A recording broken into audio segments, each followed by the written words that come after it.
we go a rare 0-3 on the 3 best prop bets for last event. Although I wish that we would have gotten that decision in the Lucy Pudilova fight where I think pretty much everybody scored that fight in her favor, and we would have cashed at least that one Lucy Pudilova via decision parlay.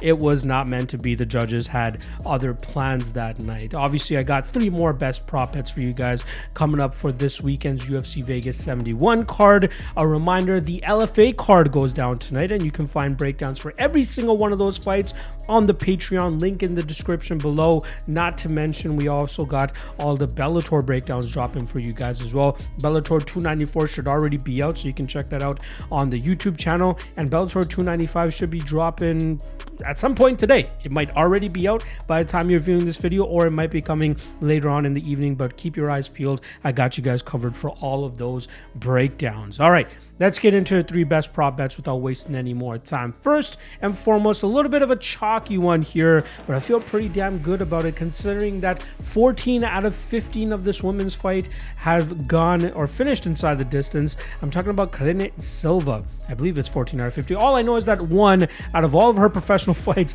have finished inside the distance. Very violent fighter in terms of going out there and seeking the submission. I'm talking about the Karina Silva and Priscilla Cachoeira fight doesn't go to decision. Currently hanging around -215. I think this is a great spot where either woman can get a finish, whether it's Silva with a submission heavy game, which is something that Priscilla Cachoeira has shown weakness to in the past, specifically in her fights against Valentina Shevchenko and Jillian Robertson. And then on the flip side, Karina Silva still needs a little bit of work to do with her striking game, and not to mention I think she has a poor gas tank, and that's where Priscilla Cachoeira could really step on the gas and potentially find a knockout in this spot. So no matter who ends up getting the finish, I think the chalk is worthy here for the fight doesn't go to decision. There's your first best prop bet for the night.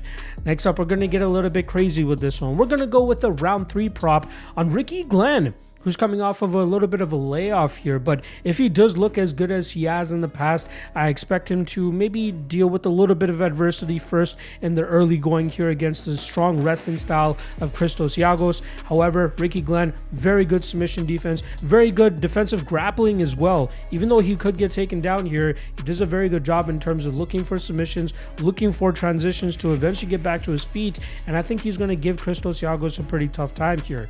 One of the weaknesses in Giagos' game throughout his career has been the fact that he has a very poor gas tank. I'm expecting Ricky Glenn, who has a great gas tank, to fully take over here as this fight goes into round 2 and round 3, which is where I think he'll end up finding the finish. If you guys recall the Ricky Glenn versus Grant Dawson fight, 2 judges ended up giving Ricky Glenn 10-8 round 3, which ended up causing that fight to go to a draw. I'm not thinking we'll see a draw this time, because I'm thinking that we're going to see Ricky Glenn actually pull off the finish in the last round here. So you can get round 3 Ricky Glenn for plus 750. Not too shabby, I must say so myself. All right, the last prop that we're going to go with for UFC Vegas 71 is going to be Bobby Green by knockout, which currently sits at plus 260. Now, Bobby Green, outside of that knockout victory he had over a pretty much retired ally Quinta a couple years ago, or last year I believe it was, normally a decision machine. However, I believe the striking and speed advantage he has in this matchup against Jared Gordon will open up plenty of finishing opportunities for him. Jared Gordon is a guy that has been known to have very bad durability. He gets clipped on the chin, he gets hurt, it doesn't look good. And Bobby Green is a guy that's going to stick on you. And I feel like the amount of strikes he's going to be able to land in this matchup, the poor striking defense of Jared Gordon will probably conclude in a knockout victory for him.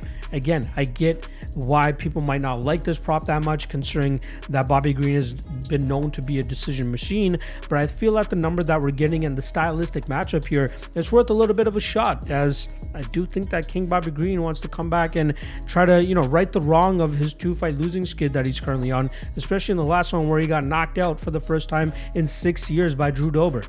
What better way to make a comeback than get your own knockout against a guy like Jared Gordon? So there you guys go, 3 best prop bets for UFC Vegas 71. Hopefully you guys enjoyed all the content throughout the week. We are right back at it for UFC Vegas 72, which goes down next week and is headlined by what was supposed to be the Coleman event for this card, Song Yadong versus Ricky Simon. Very much looking forward to that fight, having 2 extra rounds now. If you guys enjoy the content and love what I'm doing for the channel. Make sure you guys hit that like and subscribe. We are creeping on back up to that 6,000 subscriber mark, and I can't wait to surpass that milestone once again. Appreciate all the love and support as always. Drop a comment. Let me know what your 3 best prop bets are for this weekend's card, and we'll see how they end up doing next week as well. All right. Love you guys. Appreciate you guys. Peace.